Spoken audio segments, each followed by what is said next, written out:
Thank you. Welcome. Tēnā koutou, tēnā koutou, tēnā koutou katoa. Your Worship, the Mayor, councillors, thank you for your time today. I appreciate this is an intense time of listening for you all at the moment. So I'm here to talk about the Enviroschools program. Bit of an overview. Enviroschools is a program that's came out of local government, and it's designed to develop more resilient and sustainable communities by working with children and young people. And because we're choosing to work with children and young people, we work through the school system. It was designed in the late 1990s very intentionally to bring about sort of a community level change, and it had some specific aspects which I sort of won't go into here. They're on the screen, and we've also got a handout. But we particularly thought about how it needed to work long term. And I guess one of the key points about it is it's not a project. It's not a sort of community project in that sense. It is a tool that councils use to achieve their goals. And what we know is that long-term sustained involvement is really important from both funders and participants. We've got a particular organisational model which has been designed to be scalable and where it can adapt locally and also be work nationally. So our organisational structure, the organisation I work for, works at the national level in partnership with another Māori organisation. We're funded by the Ministry for the Environment at this present time up until the middle of next year. We work with a network of about 52 councils at the moment. There's a regional coordinator in each region, so Andrea here in Canterbury, and a network of facilitators. So the way Enviroschools works with schools is a little bit different to a lot of other programs that go into schools. It's not an expert taking the class, which is what often happens when a program goes into a school. It is about long-term coaching and development of a culture change within the school or within the early childhood centre, working with teachers. And it's definitely a strategic partnership with our council partners to make sure that the things that are important to them are woven into what's happening in the school and their communities. So here in Canterbury, as I say, there's Andrea in the coordination role employed and funded through ECAN. And there are a network of 3 facilitators who work across the region with groups of schools, 72 Enviroschools in total, broken down into some schools and some early childhood centres. And funding partners include yourselves through the Sustainable Communities Fund and 3 of your district councils, as well as Environment Canterbury and DOC. This is a little bit of a look at where the money comes from and where the schools and centres themselves come from.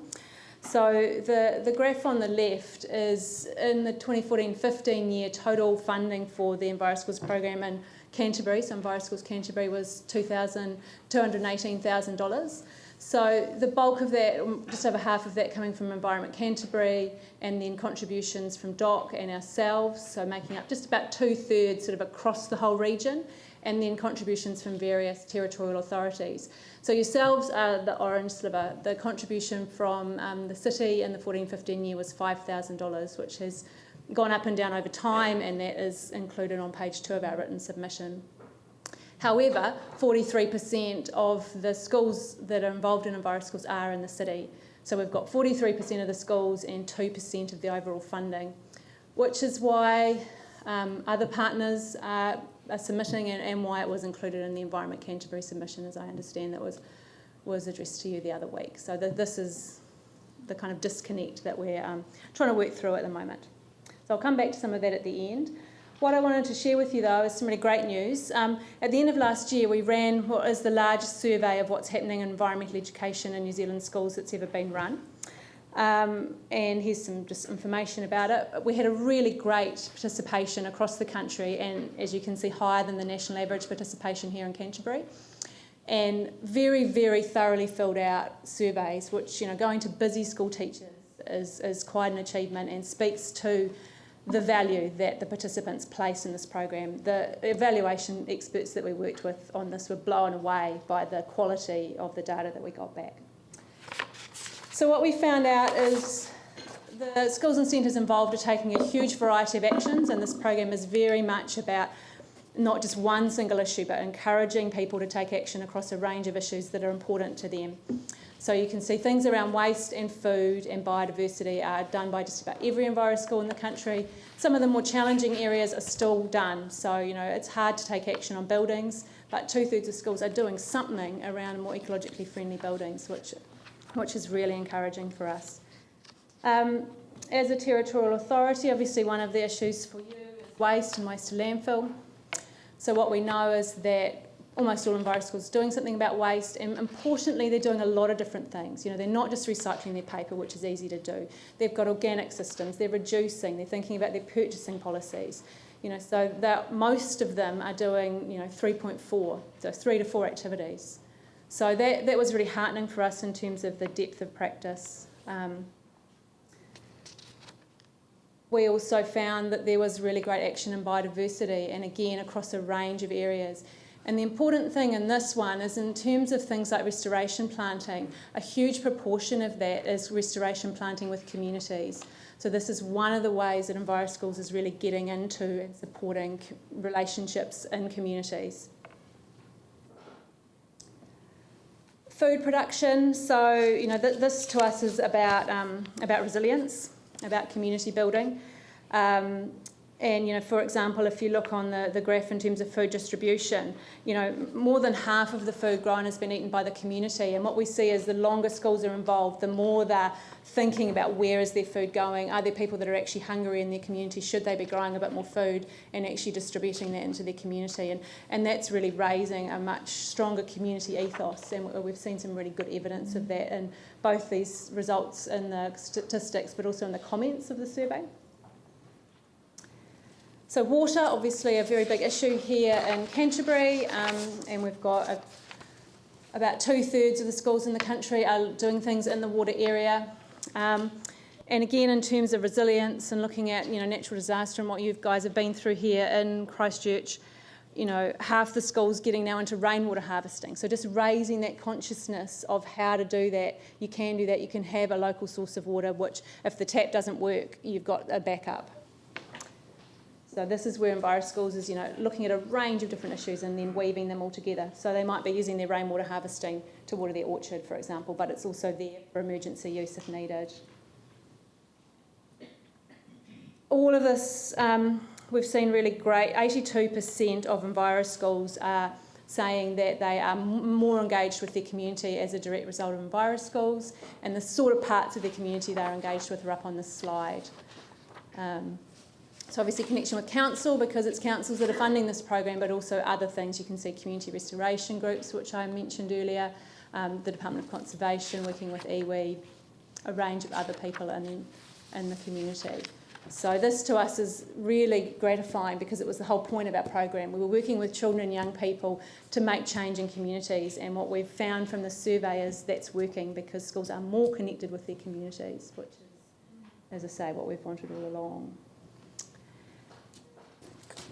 A lot of information on here which I won't go into in depth, but because the approach is across a lot of issues, because it's taking time to empower young people and get their perspectives before just rushing off and doing a whole lot of actions, and because it's long-term, year after year, facilitators working with schools to weave this into the culture, weave those community connections, you get a range of outcomes. So yes, sure, you're getting outcomes for the physical environment, like less waste going into the landfill and a healthier waterway, which is great.